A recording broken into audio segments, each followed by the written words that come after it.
journey and our testimony with you. Myself and my sons, Brandon and Brad, we're going to be meeting with you on the second and the fourth Sabbath of every month for, during potluck.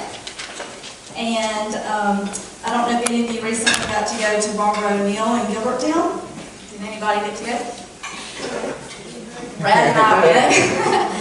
Brad and I got to go, and we got to see her in person, and it was just a great reminder to us. I know that a lot of you already know a lot of these things, and there might be some things that you don't know that are new to you, but it's just a great reminder to be able to hear these things over and over, because as we go about our life and life happens, sometimes we tend to just need those reminders. And as Barbara said, repetition equals retention. So we'll be able to remember.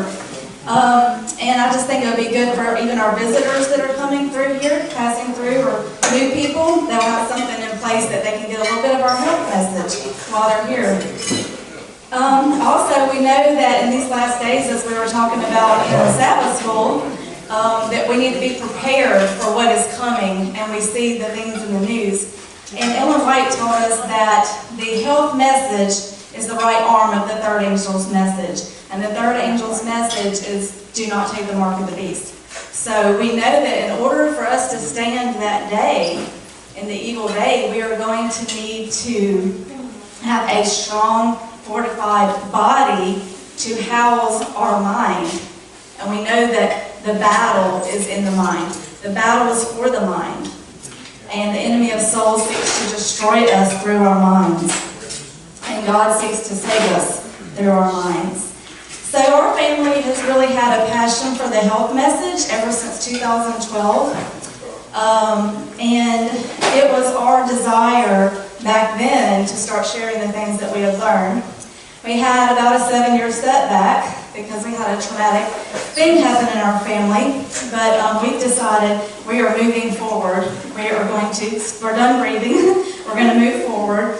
And we lost, we didn't lose, but one of our family members is not longer with us right now, but we pray and continue to hope that she will be again, since she's the one that got us started on this in the first place. But it is spiritual warfare that we are facing every day. So I want to start out with just giving you my testimony from my perspective. I know as Brandon and Brad get up here to share, they'll be sharing from their perspective. But I want to give you my testimony on my health journey. And I know you're eating, but I do want to say a quick little prayer before I begin, if that's okay. Dear Heavenly Father, thank you so much for this opportunity that has been long coming and long waiting for me and my family to start a ministry for you, Lord, and to start it right here in our church. Lord, I just ask that you will be my mouthpiece, that you will give me your words and not mine. And may you speak through me today, and may the ears that it falls on be open and hear the words that you have to speak. In Jesus' name I pray for such a time as this. Amen. Amen. So the first time that I picked up a health book, I was 16 years old. And I was on spring break with my girlfriends. And my mom had rented us a condo, and she was chaperoning us there. And I loved to read, so I always had my nose in a book. And it didn't matter what book it was. I mean, from my grandfather's cowboy stories to whatever, I just wanted to read.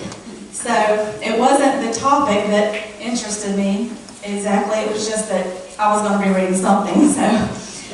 It just happened to be a health book that my mom had with her.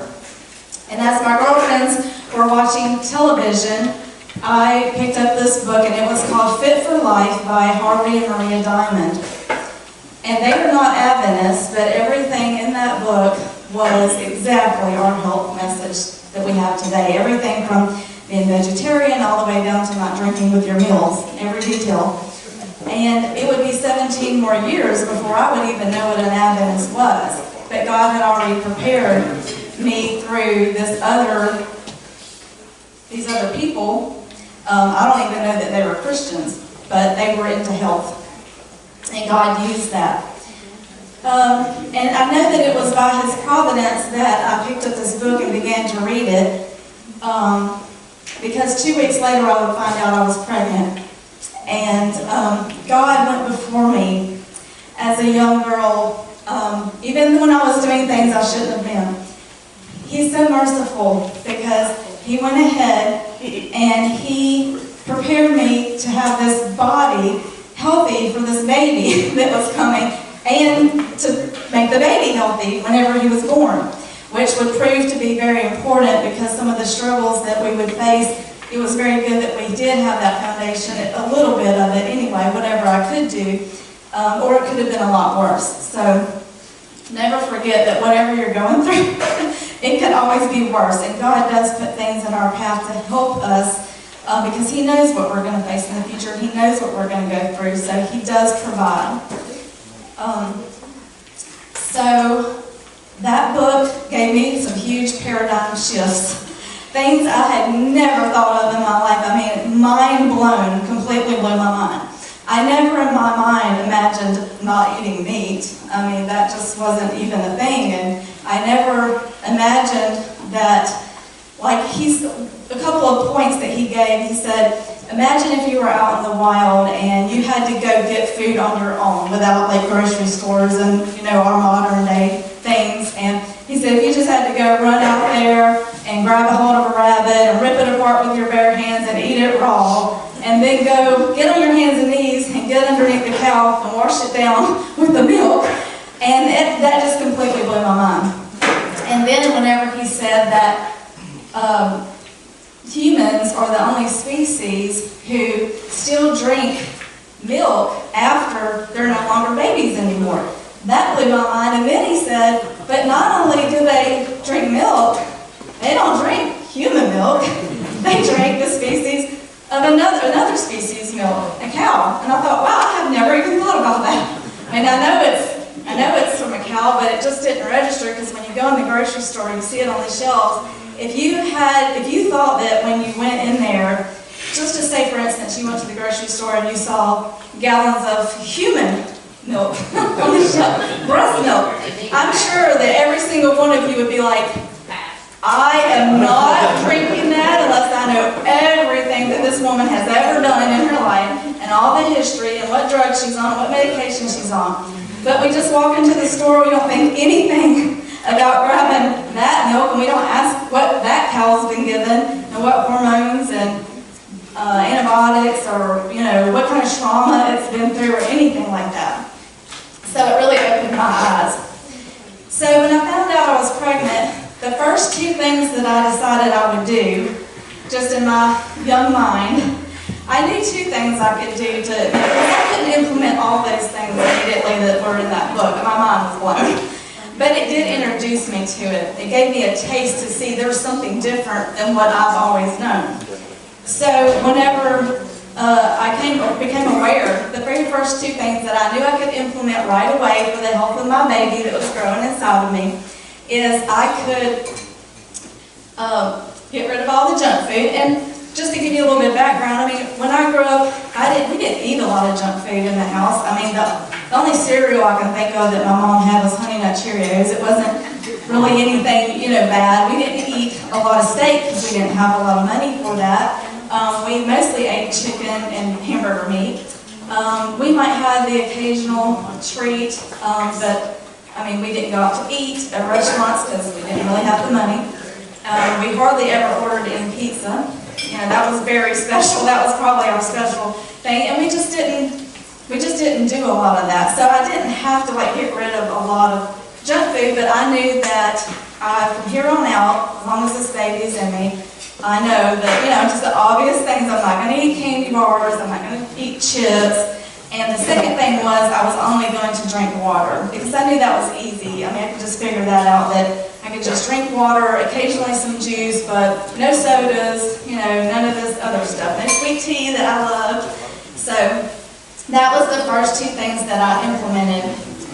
And then when Brandon was born, Since I was at home, still living at home, and I didn't have anything else I had to do, I had all the time in the world to just focus on this little baby and take care of him. So this was long before they had almond milk in the store, but I nursed him the first 13 months, but after that, I made his own almond milk, I made his own baby food, I fresh squeezed his juice. That was only for probably about 4 or 5 months until probably the first year. I wanted to make sure I got that first year right because I knew how important it was. And on his first birthday, I had learned where the health food store was, and I went and bought his birthday cake from the health food store with raspberry and carrot chips on top. And a lot of our family thought that I was crazy. I was going overboard. This is just too much, you know. And my mother-in-law actually just had to give him some sips of her Diet Coke because I was ruining my diet with all this health stuff. So, and then when Brandon was getting ready to go into 4K is when I really noticed something. I by then had 2 other children, Whitney and Brad, and Brandon was so excited to start 4K, and he's a child who's been talking since he was born, and he loves to talk, he loves to learn, he loves people. But he went to the doctor to get his shots, and he was such a tough boy, just one in each arm, just, really, really tough about it. And he didn't know it was going to hurt, I don't guess. He's like, oh well, I want to go to school, so he just took it like a man, and he was so excited. But then the first day of school, and the second, and the third, and the fourth, his teacher would tell me every day, Brandon is a problem. He cannot sit still. He disrupts the class. He is, talks all the time. And so, and he still does. He does, but he's much better at it now. But not to pick on him, and he has already given me permission to share some of this with you, and I'm sure he'll be sharing some with you himself. But so I just, every day I had to dread picking him up from school and me getting scolded for my son being, disruptive in class. I didn't know what to do, and I didn't know what to tell her, what to say. I was just a young mother myself. I was, at that time, barely 21.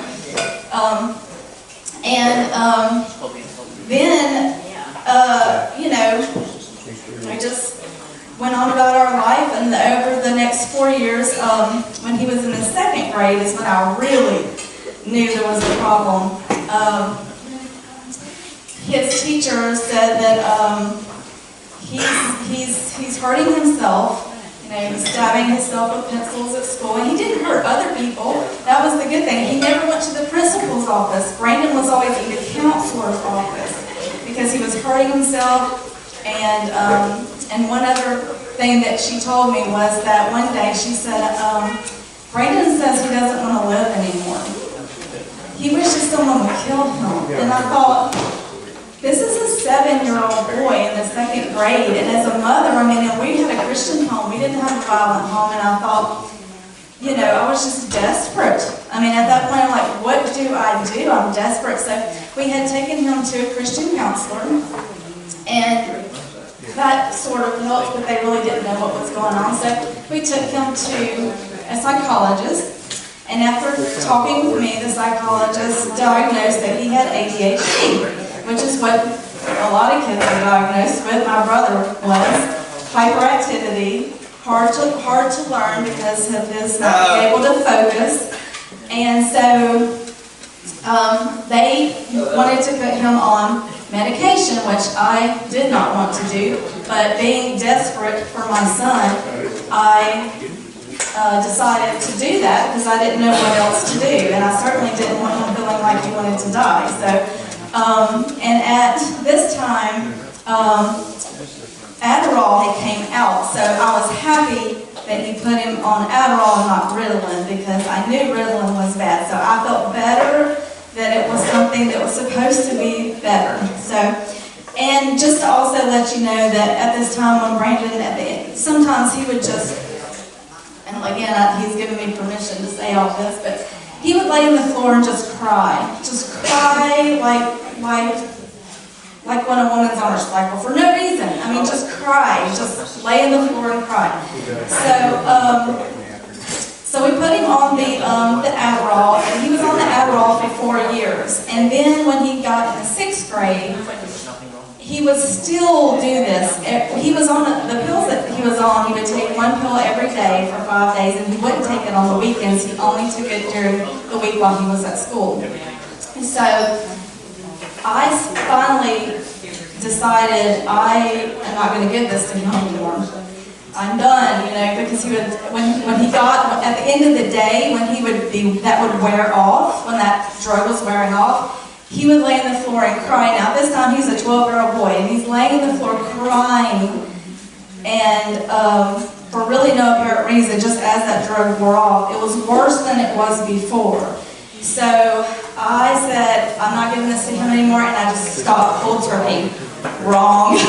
That's not what you do. But I was desperate, and I just didn't know what else to do. So probably within the first week, I had all the teachers calling me and saying, something bad is happening with this child. I don't know, but you need to do something. And I said, well, I took him off all his medication. I took him off his, that's not my medication. I took him off his medication. And they're like, well, you better get him back on that medication or he's not going to be able to come back to school. And I said, I'm not putting him back on that medication. So again, I was very desperate. So this time, thank the Lord, I found help. I found a nutritionist, and he still is in practice today at Mobile and Government Street, Dr. Steger. I found him, and he gave us a menu plan for Brandon, a diet, and he also began to wean him off this medication. So he would now take it Monday through Thursday. He would not take it on Friday. Eventually, he would not take it on Thursday, just Monday through Wednesday, eventually Monday, Tuesday, and eventually Monday, and eventually after 1 year, he's completely off of it, and he's never been back on it again or anything. And he never had any more problems at school. But here's the diet that he implemented, and this was my very first, I'd read that book a long time ago, several years before, but this was my first actual time that I actually had something in front of me that was concrete, like a plan, that had to do with this health. So the plan is that Brandon would no longer have any white sugar at all. He would be completely off of anything that was white sugar, or any refined carbohydrates, like white carbohydrates. So no more white rice, no more white pasta or white bread. Now, we were going to be on brown bread and whole wheat pasta and whole wheat bread, which I already bought whole wheat bread, but as we will learn, that whole wheat bread in the store is not exactly whole wheat, but it is better than the white bread. So we did already have that going for us. Brandon really loved sweets, so Dr. Steger put him on, he allowed him to have either figs or dates. And we didn't know what dates were. And now that we do, we love them. I mean, Brandon loved them, and I'm like, you like that? I did not look appetizing. And he's like, yeah, they're good. I mean, they're super sweet. And now we put them in our milkshakes, and they are just awesome. But the other thing that he did is he said on this menu plan, he said there will be 2 nights a week that you're not going to eat meat. And I was like, what? How in the world am I going to make a meal without meat? I couldn't imagine. I just couldn't wrap my mind around eating a meal without meat. So on those 2 nights, the biggest thing that I saw on that dinner was cauliflower. I was like, the meal was like cauliflower, and then you had like some beans and maybe some vegetables. So I was like, okay, we can do this. And so here's the other thing is that I decided I am not going to make 2 meals for dinner. I am not going to make a meal for Brandon and a meal for the rest of us. That ain't happening. So I just decided we're all going to do this meal because it's not going to hurt us. It's very healthy, and we'll just all get healthier. So I decided to do it that way. The other thing about this diet was that the meat that we did eat, it was only chicken, turkey, and some fish, like tilapia and salmon was mostly what was on it, or tuna. And I had remembered, and this doctor didn't say anything about clean and unclean or anything like that, But I had remembered my grandmother talking to me about clean and unclean, and she probably had been listening. Now that I think about it, and it's been years, decades, she probably heard an Adventist somewhere. I thought she'd always known it, but I do remember her telling me about that. And then I also remembered what the Fit for Life book had said. They actually talked about I don't know if they called it clean and unclean, but they called it, they talked about the different kinds that were good and that weren't good.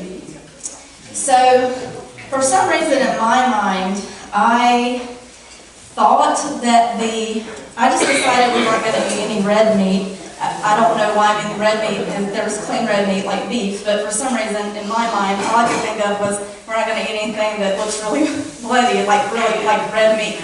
So actually since 2006, we have never ate beef or anything other than the chicken and the fish and the turkey. But it does make me think about in the Bible where God says in both the Old and the New Testament that you shall not eat anything with the blood or the fat.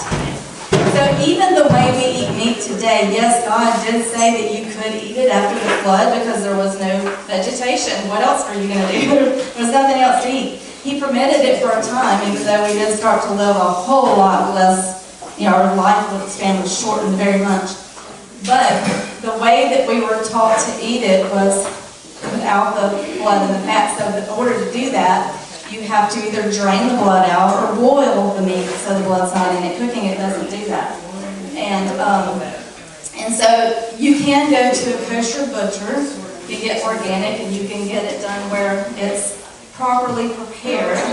Because we have Jews in this country.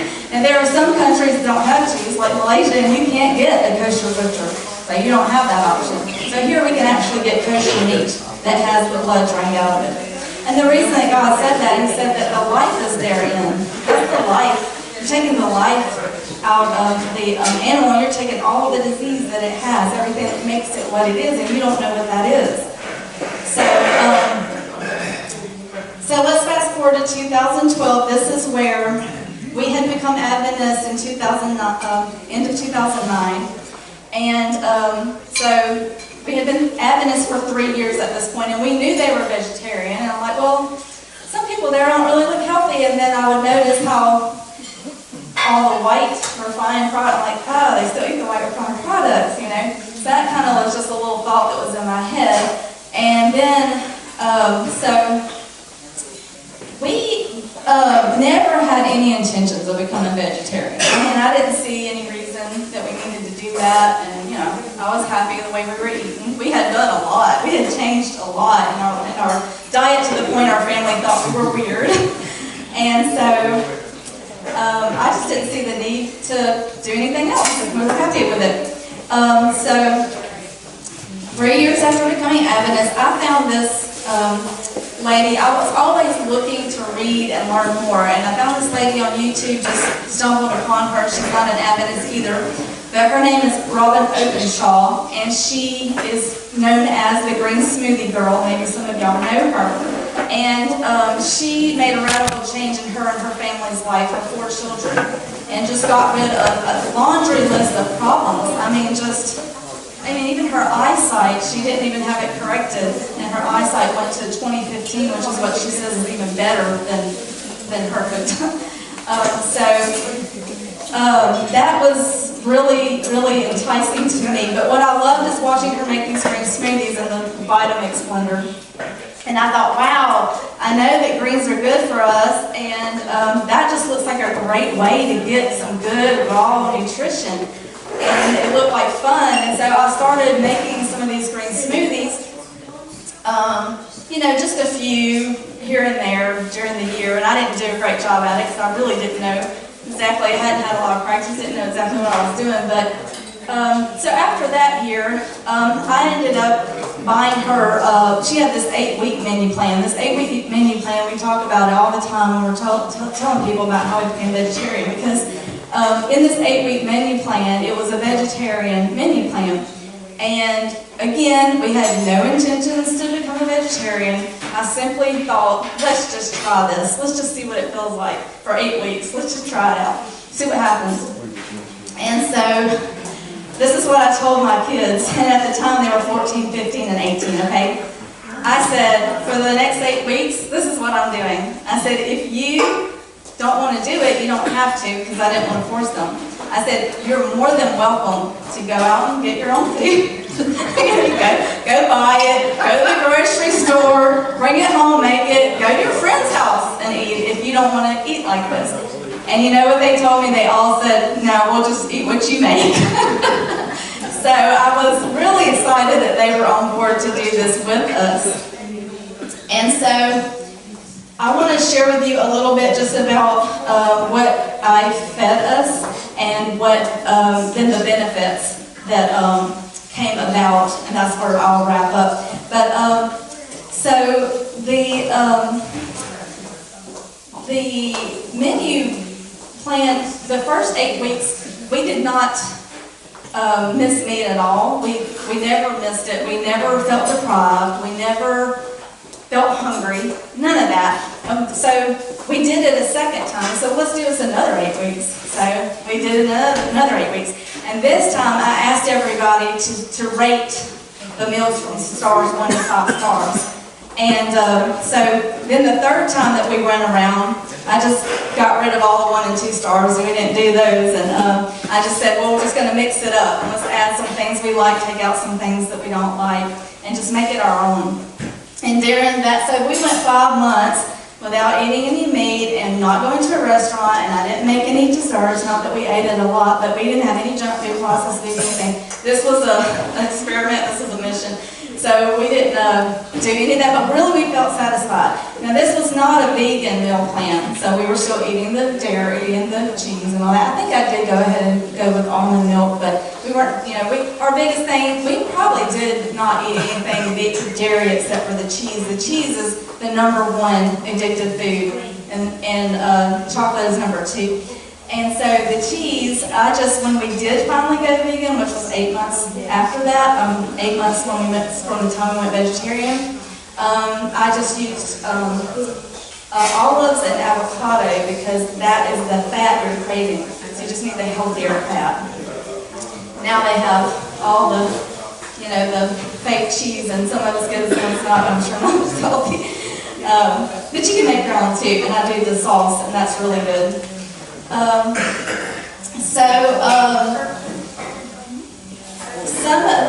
So what we basically were eating after that meal plan, basically what I did for the 4 years of Brad and Whitney's high school, and the first 4, because Brandon was in a senior year when I started this, so when Brad and Whitney were their 4 years of high school and Brandon's first 4 year of college, I would make 4 days a week, I would make green smoothies for everybody. And then we would take a break, the other 3, but 4 days a week, 16 ounces for 4 years. We did this every week without fail. And my 2 youngest kids, they would slurp them down on the way to school. Before we got to the first red light, they had them down. And they really enjoyed it, and so that was our breakfast.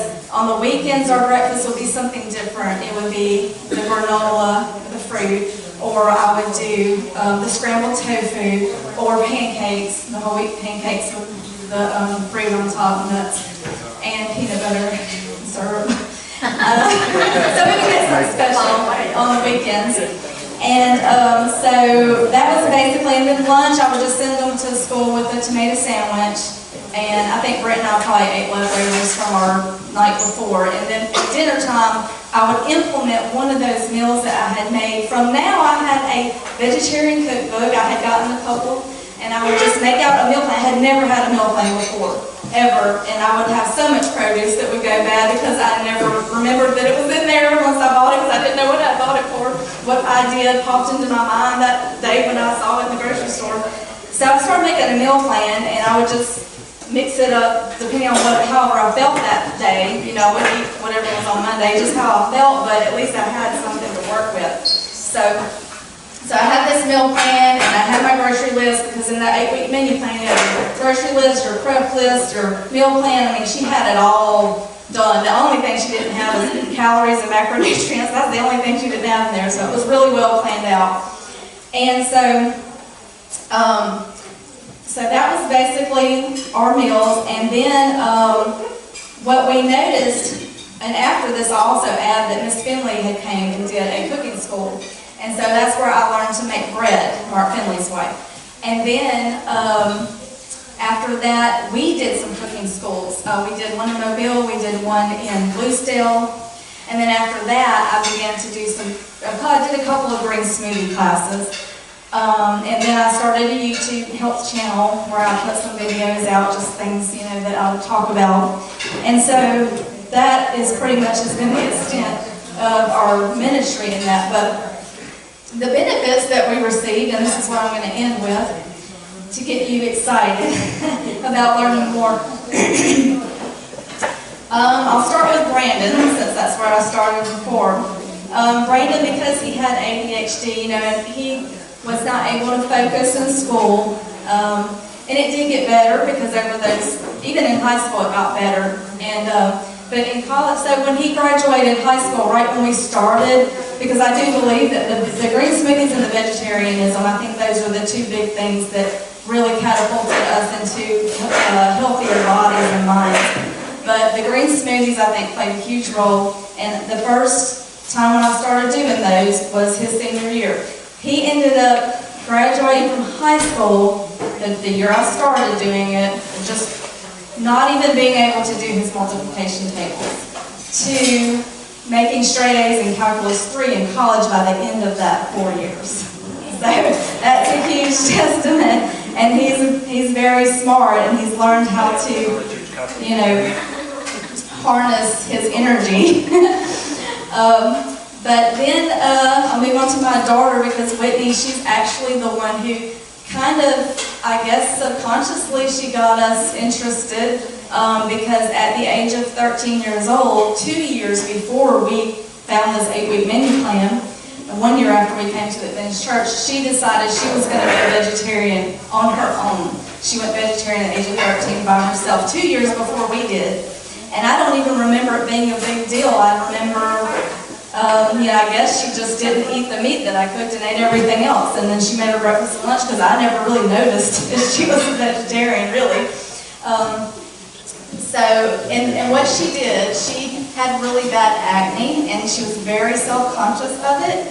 And she decided 2 months during summer that she would do a raw food diet, because she does a lot of research and investigating things, and she likes to learn. So she decided that through her research, she was going to do 2 months on a raw food diet, clean up her acne. And in 2 months, she went from acne to, pretty bad acne to just beautiful skin, and it's always been that way ever since. So it's pretty neat to me that it's not like you even had to have maintenance. You just did it once for 2 months, and after that, she didn't ever go on a raw food diet again, and she ate a lot of raw food, but she was vegetarian, but she never had to do that again. It was beautiful. So we had the brains and the beauty, and then what else are you left with? You need the bronze, right? That's where Brad comes in. He was 15 years old. He loved to work out with weights, and ever since he was 11 years old, he started working out with weights. And we have videos and everything of it, and he just loved doing that. And he drew us all into doing the weightlifting too. We had to have that to go along with our eating well that our daughter had shown us to do. And so I wish I had the pictures, and we do have some videos, but when he was 15 years old, the massive muscles in his arms and legs and the abs that he had, it was just incredible. Whenever you wonder if, can you get enough protein to have muscles on a vegan diet? If you look at gorillas and elephants, they're huge, and they have all these muscles, and they eat leaves. That's what they eat. They don't eat meat. So Brad was a shining example of that, and so now we had the beauty, the brains, and the bronze. So what more could you ask for? And then Brad got us into going to the gym. So we all got gym memberships, and at 5 o'clock in the morning, we would all go to the gym together before school. And we did that for about 2 or 3 years. So we got on a really good routine. That was in 2013, January, so that's 2014, 2015. We were all in the best shape of our life. We went downhill since then, and that's why I'm doing this. It's not about talking to you.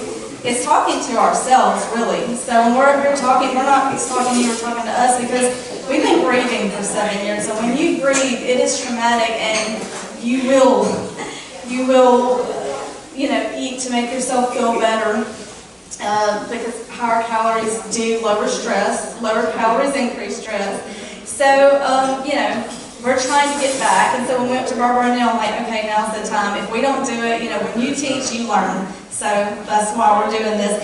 And then let me talk about Brent and myself. I lost 25 pounds. I didn't actually lose the 25 pounds I lost the 25 pounds from fasting, but I kept it off with this diet. Because I do believe you have to go extreme, you know, if you want to go fast, or you got to go extreme at first, but then the hard part is keeping it off, and I kept that off. It came back because once you turn 40, all the rules change. We were in our 30s with 3 teenagers, and so we were still very much in shape then. And then also Brent and Whitney both had really bad allergies. They were allergic to pollen and cats and dogs. And Whitney got rid of all her allergies. She really could hardly, she had to use real sensitive stuff for her skin. She really couldn't even touching her skin or anything. And so that went away. And then Brent, he had a lot of pain in his body because he had injuries. And he also had the allergies, and so he really had a hard time cutting the grass because if the grass got on his face, then it would itch and his eyes would water and everything. So one day he was out in the yard and he was cutting the grass, and he had to get down on the ground and look under the lawnmower to repair something that got stuck, and he had his face all down in the grass. And he came inside the house and he said, "Look at me." And I said, "Yeah, you've got grass all over you, you're dirty, you need to get out." And he was like, "No, look at me. I've got grass on my face, and I'm not sneezing, I don't have my eyes aren't itching or anything." He said, "I think it's those green smoothies." I said, "Yeah, I think so." So, and then also my husband and I both, I can't think of a day we didn't have a headache. We had headaches every single day of our lives, and we ate aspirin like it was candy. Because we were stressed. We had 3 kids. We had a business we had started, we were stressed. And after we started doing this, we have never, I mean, occasionally, but during that whole time, those 4 years for sure, we never had to take any aspirin. We never took any medication. As a matter of fact, we still don't, none of us take medication, and we never get sick. I mean, not even a cold. If Brandon occasionally gets a cold or one of us does get something, we think we are dying because we're not used to that. So I just want to wrap it up with that and just thank you for listening. And so yeah, I appreciate it. Thank you so much.